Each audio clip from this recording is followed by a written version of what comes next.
सुभाष ने जैसे ही चाय का कप टेबल पर रखा, सामने से सुरभि ने गुनगुनाते हुए घर में प्रवेश किया।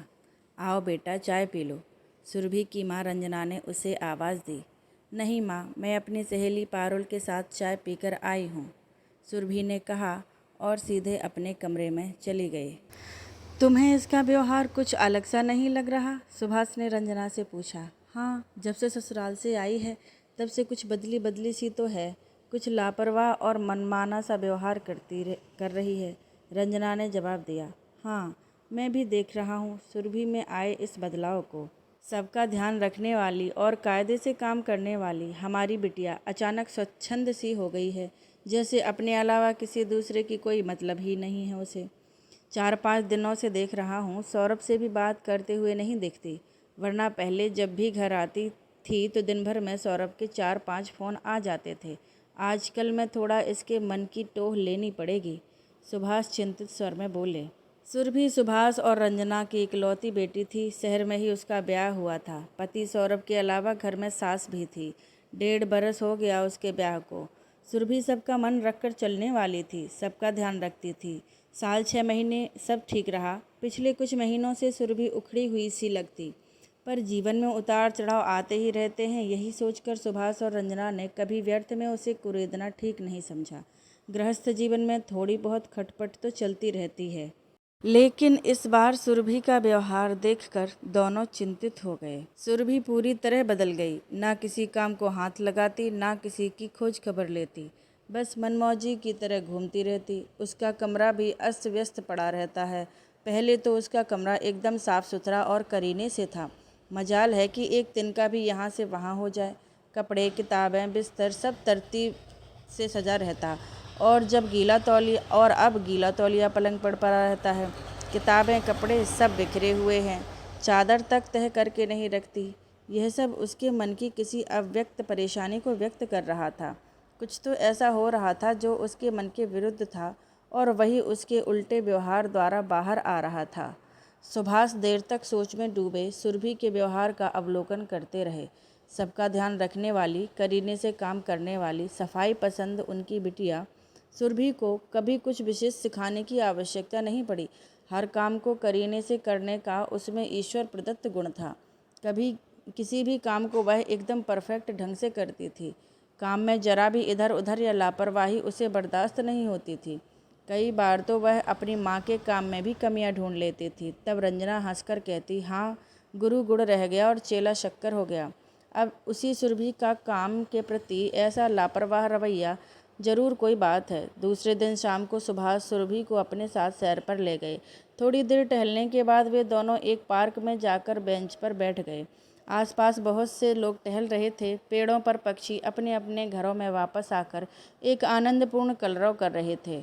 उन पक्षियों का आनंद देखकर सुभाष के कलेजे में एक टीस उठी। विवाह के बाद बेटियां अपनी गृहस्थी में ही अच्छी लगती हैं। यूं तो पिता का घर भी बेटियों का ही होता है, और सुरभि तो यूं भी उनकी इकलौती बेटी है। उनके घर के द्वार हमेशा उसके लिए खुले हैं। लेकिन बेटियों के जीवन का सुख, सच्चा संतोष और आनंद उनके अपने घरों में ही होता है। अपने घोंसलों से भटकने पर वे चिड़ियों की तरह हैरान, परेशान और घबराई हुई हो जाती हैं। सुरभि के चेहरे पर भी उसके अंतर्मन की अपने घोंसले से दूर होने की बेचैनी और पीड़ा, छटपटाहट साफ दिखाई दे रही थी। चाहे वह कितना भी लापरवाही और बेपरवाही दिखाने की चेष्टा करे, पर सुभाष की पारखी नज़रों ने भांप ही लिया। थोड़ी देर इधर उधर की बातें करके सुभाष के सामने खुलने लगी। कोई 1 घंटा तक सुरभि बोलती रही। शाम का धुंधलका अब गहराने लगा था। बात खत्म करके सुरभि चुप हुई तो वे दोनों घर लौट आए।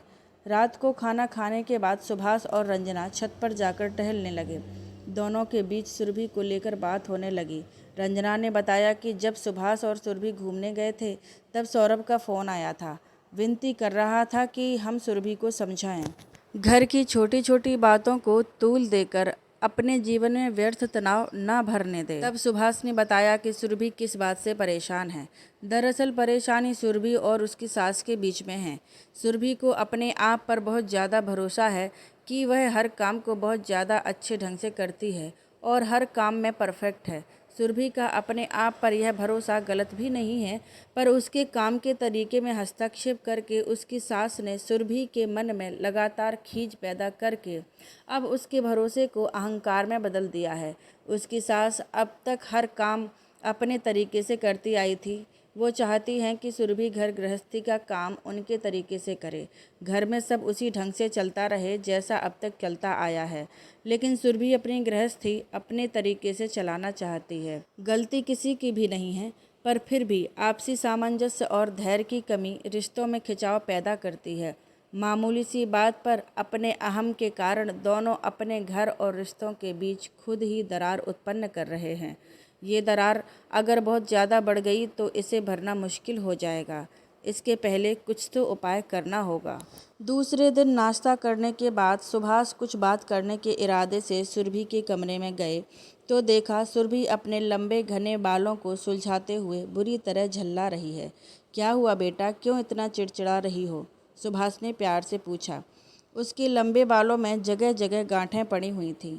बाल बुरी तरह उलझ गए थे। ऐसा लग रहा था उसने बहुत दिनों से बालों की ठीक तरह से देखभाल नहीं की है। देखिए न पापा, बाल इतने उलझ गए हैं कि सुलझ ही नहीं रहे हैं। अब ये गांठें काटनी ही पड़ेंगी और कोई चारा नहीं है। सुरभि उठी और दराज से कैंची निकालकर बालों की गांठें काटने लगी। सुभाष समझ रहे थे कि वह अपनी अंतर व बेचैनी की भड़ास अपने बालों पर निकाल रही है। कोई भी उलझन ऐसी नहीं होती बेटा कि उसे सुलझाया ना जा सके।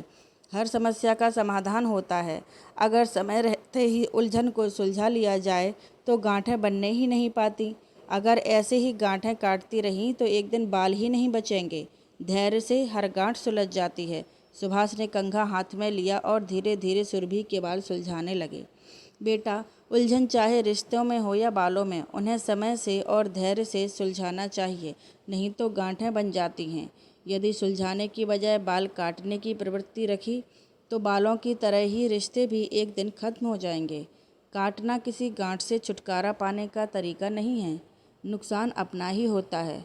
सुभाष ने कहा तो सुरभि चौंक गई। मैं जानता हूँ मेरी बेटी हर क्षेत्र में हर काम में परफेक्टनिस्ट है, लेकिन एक बार सौरभ की माँ के बारे में भी तो सोचो।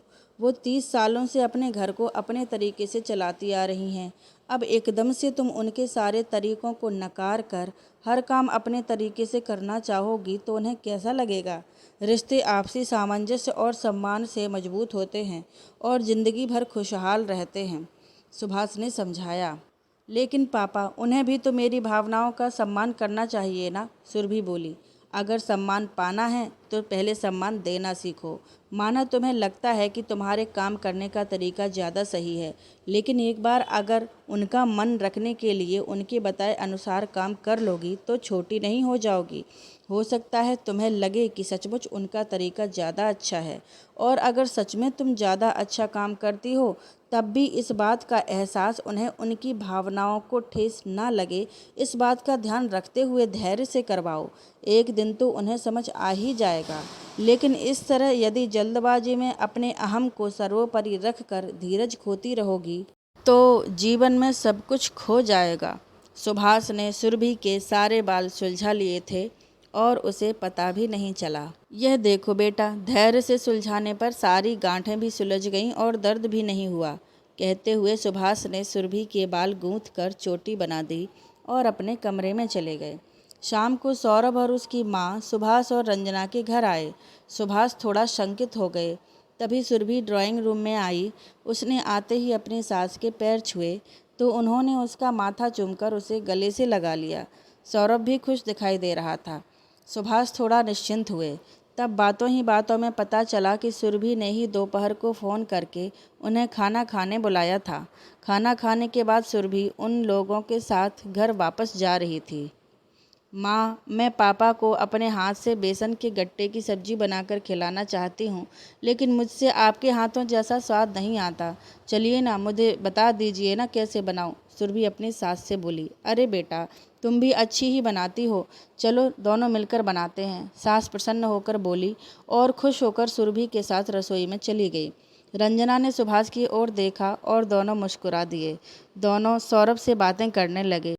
रात का खाना सब लोगों ने साथ बैठकर आनंद से हंसते खेलते खाया। रात जब सुरभि घर जाने लगी तो धीरे से सुभाष के सीने पर सिर रखकर बोली, थैंक्स पापा, आपने जो जीवन मंत्र मुझे दिया है उसे मैं हमेशा याद रखूंगी। अब मैं कभी भी अपने रिश्तों में गांठ नहीं पड़ने दूंगी। सुभाष ने उसके सिर पर हाथ फेर कर उसे भविष्य के लिए शुभकामनाएं दीं। अब उनकी बेटी समय रहते ही उलझने सुलझाने का महत्व समझ गई थी।